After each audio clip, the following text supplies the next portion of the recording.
ಹೋಗ್ಲಿ ಬಿಡವ. ಮದ್ವೆ ಆದ್ಮೇಲೆ ಮೊದಲನೇ ಕಿತ ಮಾವನ್ ಮನೆಗೆ ಹೋಗಿ ಬಂದವನೆ, ಅದಕ್ಕೆ ಒಂದ್ 2 ದಿನ ಹೆಚ್ಚಾಗಿ ಇದ್ದು ಬಂದವನೆ. ಅದು ಅಲ್ದೆ ವಿದ್ಯನ್ಗೆ ತವ್ರ ಮನೇಲಿ ಏಟೇ ದಿವಸ ಇದ್ರು ಆಸೆ ತೀರಾದೆ. ಮುದ್ದು ಸೊಸೆ ಮುದ್ದು ಸೊಸೆ.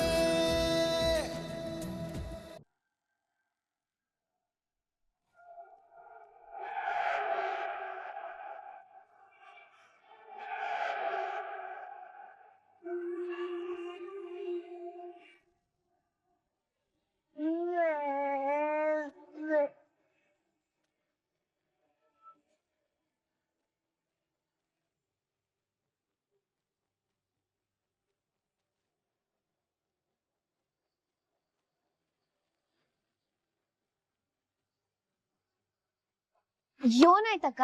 ಏನೋ ಇದ್ದಕ್ಕಿದ್ದಂಗೆ ಜ್ಞಾನ ತಪ್ಪಿದೋಗವ್ರೆ ಕಣವ. ಯಾರಾದ್ರೂ ಆಂಬ್ಯುಲೆನ್ಸ್ಗೆ ಫೋನ್ ಮಾಡಿದ್ರಾ? ಮಾಡಿದೀನಪ್ಪ. ವಸಿ ಎಲ್ರು ಜರ್ಕಳಿ ಮಲಗ್ಸಿ.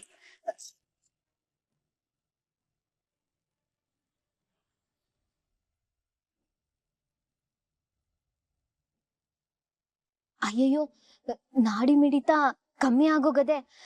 ಎಲ್ರು ಒಂಚೂರು ಜರ್ಕಳಿ ಆ ಕಡೆ.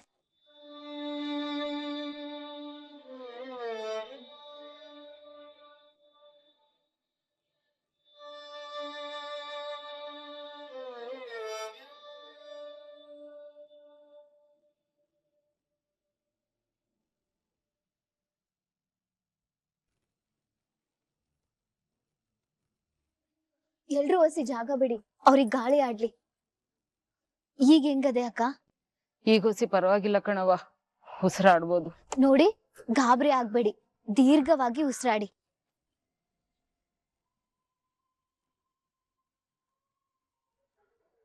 ಪುಟ, ಗಾಬರಿ ಆಗ್ಬೇಡ, ಅವಂಗೇನು ಆಗಕ್ಕಿಲ್ಲ. ಅಜ್ಜಿ, ಅವಳು ಸಾನೆ ಭಯ ಪಟ್ಕೊಂಡ್ಬಿಟ್ಟವಳೆ, ಹೊಸಿ ಸಮಾಧಾನ ಮಾಡಿ.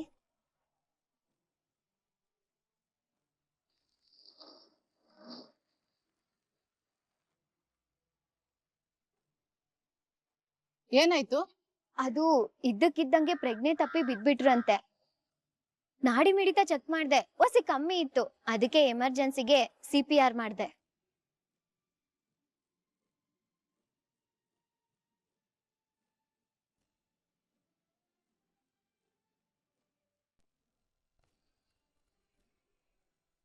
ಗುಡ್, ನೀವು ಸರಿಯಾಗಿ ಟೈಮಿಗೆ ಬಂದು ಫಸ್ಟ್ ಏಡ್ ಮಾಡಿರೋದ್ರಿಂದ ಪ್ರಾಣಕ್ಕೆ ಏನ್ ತೊಂದರೆ ಇಲ್ಲ. ಅದ್ ಸರಿ, ನಿಮ್ಗೆ ಇದೆಲ್ಲ ಹೇಗ್ ಗೊತ್ತು? ಅದು ನಮ್ NCC ಕ್ಯಾಂಪ್ ಅಲ್ಲಿ ಎಮರ್ಜೆನ್ಸಿ ಸಂದರ್ಭ ಬಂದಾಗ ಏನ್ ಮಾಡ್ಬೇಕು ಅಂತ ಹೇಳ್ಕೊಟ್ಟಿದ್ರು, ಹಾಗಾಗಿ ನನಗ್ ಗೊತ್ತದೆ ಡಾಕ್ಟರ್. ನಿನಗೆ ಬುದ್ಧಿವಂತಿಕೆ ಜೊತೆ ಸಮಯ ಪ್ರಜ್ಞೆನೂ ಇದೆ. Thank you doctor.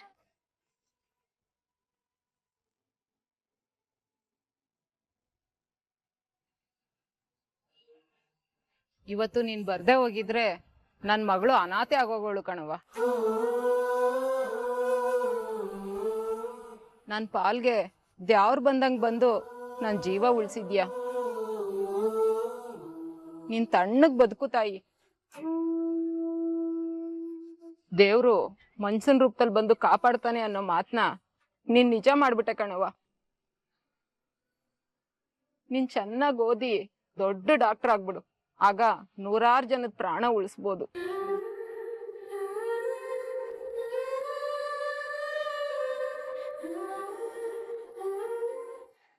ರತ್ನಿ, ರತ್ನಿ, ಏನ್ ಮಾಡ್ತಿದ್ಯಾ? ಇನ್ನು ಅಕ್ಕಿ ಸೋಸ್ಕೊಂಡು ಅಳಿಯಂದ್ರಿಗೆ ಊಟಕ್ಕೆ ಹಾಕಿಲ್ವೇ?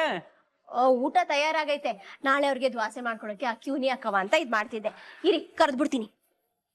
ವಿದ್ಯಾ, ಉಣ್ಣಕ್ಕೆ ಅಳಿಯಂದ್ರನ್ ಕರ್ಕೊಂಬಾವ. ರತ್ನಿ, ಮಗಳು ಅಳಿಯನ್ನ ಊರು ಕಳ್ಸಿರೋದ್ ಮರ್ತೋತೆ? ಹೌದಲ್ವೇ? ಇದು ನನ್ ತಲೆಗೂ ಒಳಿಲೇ ಇಲ್ವಲ್ಲ. ವಿದ್ಯಾನು ಅಳಿಯ ಮನೇಲಿದ್ದಾಗ ಮನೆ ತುಂಬ್ದಂಗಿತ್ತು, ಈಗ ಮನೆ ಬಿಕೋ ಅನ್ನಿಸ್ತದೆ. ಮನೇಲಿ ಒಂಥರ ಮೌನ ಒಕ್ಕರ್ಸ್ಕೊಂಡಂಗಾಗದೆ. ಮನೆ ತುಂಬಿದ ಸಂತೋಷ ಖಾಲಿ ಆಗಿದೆ, ಸಂಕಟ ಹಾವರ್ಸ್ಕೊಂಡಂಗದೆ. ಅವಳು ಹೋಗೋಳೆ ಅನ್ನೋದನ್ನ ಅರ್ಗಿಸ್ಕೊಳಕ್ಕೂ ಆಯ್ತಾ ಇಲ್ಲ ನನ್ ಕೈಲಿ. ಒಂದ್ ಕಡೆ ಮಗಳು ಮನೆಗ್ ಬಂದವಳೆ ಅನ್ನೋ ಸಂಭ್ರಮ ಇದ್ರೆ, ಇನ್ನೊಂದ್ ಕಡೆ ಅಳಿಯಂದ್ರೆ ಆತಿಥ್ಯ ಸಡಗರ ಸಂಭ್ರಮ ಎಲ್ಲ ತುಂಬಿ ತುಳ್ಕಾಡ್ತಾ ಇತ್ತು ಅಟ್ಟಿಲಿ. ಅಕ್ಕನ್ ಜೊತೆ ಆಡಿದ ಜಗಳ, ಭಾವನ್ ಜೊತೆ ಮಾಡಿದ ತಮಾಸೆ ಎಲ್ಲ ನೆನ್ಪಿಸ್ಕೊಂಡ್ರೆ ಬ್ಯಾಸ್ರ ಆಯ್ತದ್ ಕಣವ. ಒಂದ್ ಕಡೆ ಮಗಳಿಗೆ ಒಳ್ಳೆ ಜೀವನ ಸಿಕ್ಕದೆ ಅನ್ನೋದಾದ್ರೆ, ಇನ್ನೊಂದ್ ಕಡೆ ಅವಳು ನನ್ನಿಂದ ದೂರ ಆದ್ಲಲ್ಲ ಅನ್ನೋ ಬ್ಯಾಸರ. ಏ ರತ್ನಿ, ಬಿದ್ದಿರ ಬಾರವ ಇಳ್ಸದ್ ಹೆಂಗೆ ಅಂತ ನೋಡುವ. ಅದು ಬಿಟ್ಟು ಹಿಂಗೆಲ್ಲ ಯೋಚನೆ ಮಾಡ್ತಾ ಕೂತ್ಕೊಂಡ್ರೆ ಗಂಡನ್ ಮನೆಗ್ ಸೇರಿರೋ ಮಗಳು ಪುನಃ ಇಲ್ಲಿಗೆ ಬರ್ಬೇಕಾಯ್ತದೆ. ಯಾಕಯ್ಯ ಹಿಂಗ್ ಮಾತಾಡ್ತಿದ್ಯಾ? ಮತ್ತಿನ್ನೇನಮ್ಮಿ, ಅವ್ರು ಯಾರು ನನಗ್ ಸತ್ಯ ಗೊತ್ತು ಅಂತ ಪತ್ರ ಬರ್ದಿದ್ದಾರೆ.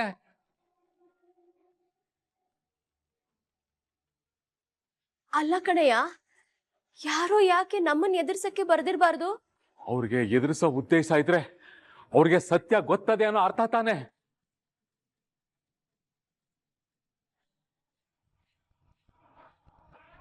ಯಾವುದೇ ಕಾರಣಕ್ಕೂ ಈ ಗುಟ್ಟು ರಟ್ಟಾಗ್ಬಾರ್ದು. ನನ್ನ ಮಗಳು ಅಳಿಯಂದ್ರ ಜೊತೆ ಸಂತೋಷವಾಗಿರ್ಬೇಕು. ಅದಕ್ಕೆ ಅವ್ರಿಗೆ ಏನಾದ್ರೂ ಒಂದು ದಾರಿ ಮಾಡ್ಬೇಕು.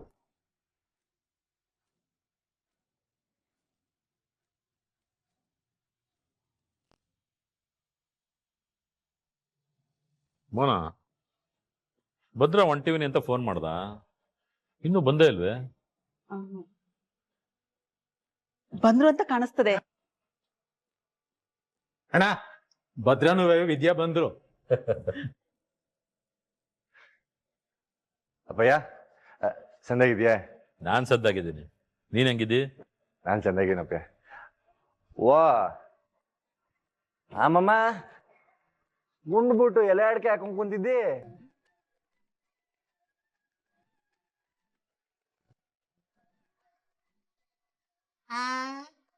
ಯಾರ್ ನೀನು? ಗೊತ್ತಾಯ್ತಾ ಇಲ್ಲ? ಯಾಕಮ್ಮಮ್ಮ ನನ್ ಕಾಲ ಎಳಿತಾ ಇದ್ದಿ? ಅಲ್ಲ, ಅಲ್ಲಿ ಹೋಗಿ ಮರ್ತು ಬಿಟ್ಟಿಯ ಅಂತ ನಾನೇ ಖುದ್ದಾಗಿ ಬಂದು ನಿನಗ್ ದಾರಿ ತೋರಿಸ್ಬಿಟ್ಟು ಬಂದ್ರುನುವೆ ಈಟ ದಿನ ಆದ್ಮೇಲೆ ಬಂದಿದ್ಯಾ ಅಂದ್ಮ್ಯಾಕೆ ಇನ್ನೇನ್ ಕೇಳ್ಬೇಕು ಅಂತೀನಿ.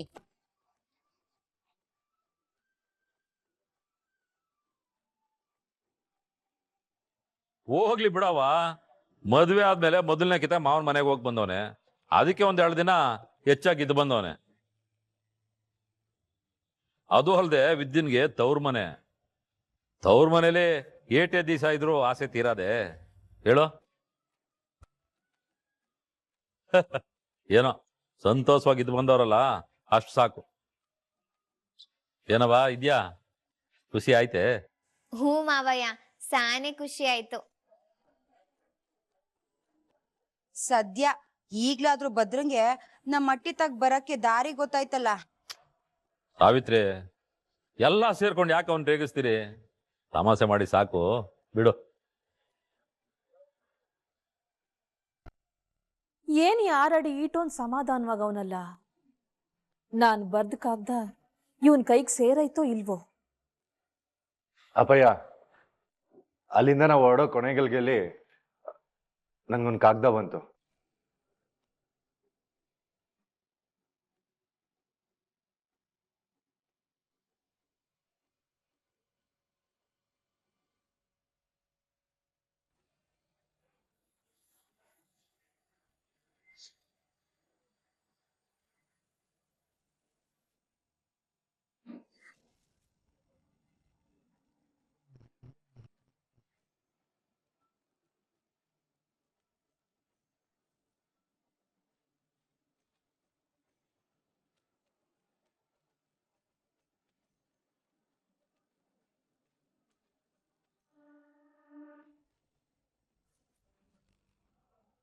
ನಾನು ಯಾವತ್ತೂ ನಿಮ್ಗೆ ಸತ್ಯ ಹೇಳ್ಬೇಕು ಅಂತ ಅನ್ಕೊಂಡಿದ್ದೆ, ಆದ್ರೆ ಅವ್ರು ನನಗೆ ದುಡ್ಡು ಕೊಟ್ಬಿಟ್ಟು ಬಾಯಿ ಮುಚ್ಚಿಸ್ಬಿಟ್ರು.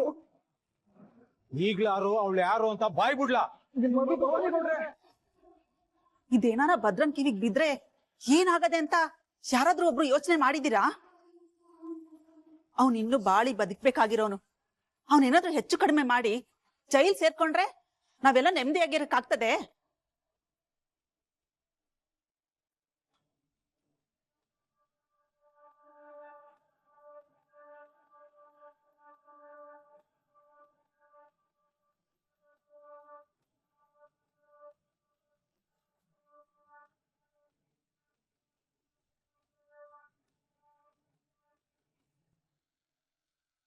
ಶಿವರಾಮ ಅದೇನ್ ಕಾಗ್ದ ಅಂತ ತುಸು ಜೋರಾಗಿ ಓದ್ಲಾ? ಶಿವರಾಮ ನಿನ್ನೆ ಕೇಳ್ತಾ ಇರೋದು. ಅವ ಬಿಡವ ವಿಚಾರವ. ಈಗ ತಾನೆ ಮಗ ಪ್ರಯಾಣ ಮಾಡಿ ಜಣದ ಬಂದವನೆ, ಸುಸ್ತಾಗಿರ್ತಾನೆ. ಲೈ ನೀನ್ ಹೋಗಿ ಮುಂದಿನ ಕೆಲಸ ನೋಡೋಗ್ಲ. ಅಪ್ಪಯ್ಯ, ಅವಳು ಯಾರು ಅಂತ ಕಂಡಿಡ್ದು ನಿನ್ ಮುಂದ್ಗುಂಟೆ ನಿಲ್ಸಗಂಟ ನಂಗ್ ಸಮಾಧಾನ ಇಲ್ಲ ಅಪ್ಪಯ್ಯ.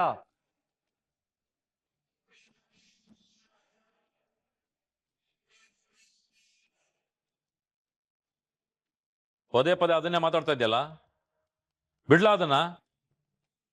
ನಡೀಲ, ಹೋಗ್ಲಾ ನೀನು, ಹೋಗ್ಲಾ ಒಳಗೆ.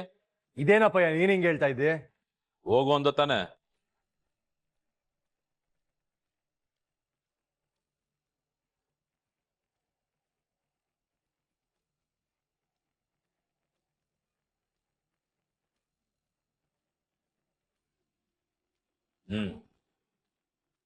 ಆಮೇಲೆ ಎಲ್ರಿಗೂ ಒಂದು ವಿಚಾರ,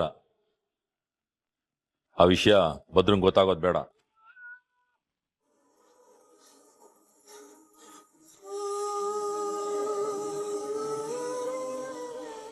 ಕೋಟ್ಲೆ, ನೀನು ಅಷ್ಟಕ್ಕಲ್ಲ, ಬಾಯ್ ತಪ್ಪು ಹೇಳ್ಬಿಟ್ಟಿಯ? ಇಲ್ಲ ಮಾವಯ್ಯ, ನಾನು ಹೇಳಕ್ಕಿಲ್ಲ ಬಿಡು.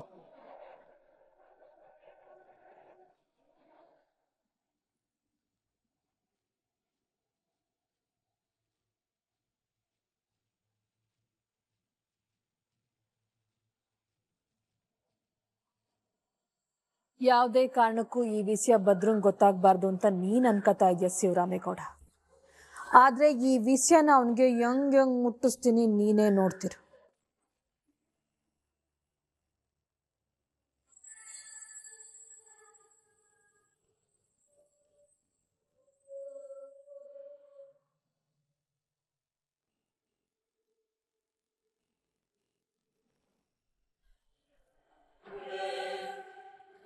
ಏನು ಕಣ್, ಆ ಅವ್ವ ಮಗಳನ್ನ ನಾನು ಹೇಳ್ದಂಗೆ ಕೇಳ್ಕೊಂಡು ಬಿದ್ದಿರಂಗ್ ಮಾಡ್ಕೊಂಡಿದ್ದಾಯ್ತು.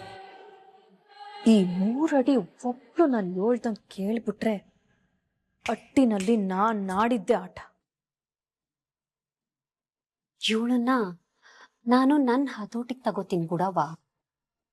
ನೀನೇ ಏನು ಹೇಳ್ತಿದ್ಯವ್ವ? ಮನ್ಸ ಬಿರ್ನೆ ಸೋಲದು ಪಿರುತಿಗೆ ಸ್ನೇಹಕ್ಕೆ ಅಲ್ವೇ?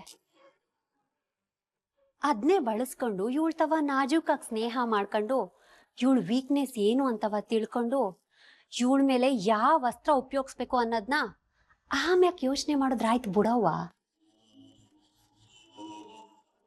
ಅಲ್ಲ ಕಣವ್ವ, ನಿನ್ನಿಂದ ಈ ಕೆಲಸ ಆದತ್ತೆ? ಅವ್ವ, ನಾನು ನಿನ್ ಮಗಳು ಅನ್ನೋದು ಜ್ಞಪ್ತಿಗಿರ್ಲಿ. ತಾಯಿಯಂತೆ ಮಗಳು ನೂಲ್ನಂತೆ ಸೀರೆ ಅಂತ ಸುಮ್ಕೆ ಹೇಳಕ್ಕಿಲ್ಲ. ಇಂಥ ವಿಷಯದಲ್ಲೆಲ್ಲ ನಿನ್ನಷ್ಟು ಬುದ್ಧಿ ಇಲ್ಲದೆ ಇರ್ಬೋದು, ಆದ್ರೆ ಒಂದು ಮಟ್ಟಕ್ಕಂತೂ ಇದೆ. ನೀನೇನು ಯೋಚನೆ ಮಾಡಬೇಡ. ನೀನ್ ಹೆಂಗೆ ಮನೆಯವ್ರ ಮುಂದ್ಗುಟೆ ಸಾಧು ಪ್ರಾಣಿ ಹಂಗೆ ಇಟ್ಕೊಂಡು ನೀನ್ ಕೆಲಸ ಸಾಧಿಸ್ತೀಯೋ, ನಾನು ಕೂಡ ಹಂಗೆ ಮಾಡ್ತೀನಿ. ಇವಳನ್ನ ಮಾತಲ್ಲೇ ಮರಳು ಮಾಡ್ತೀನಿ.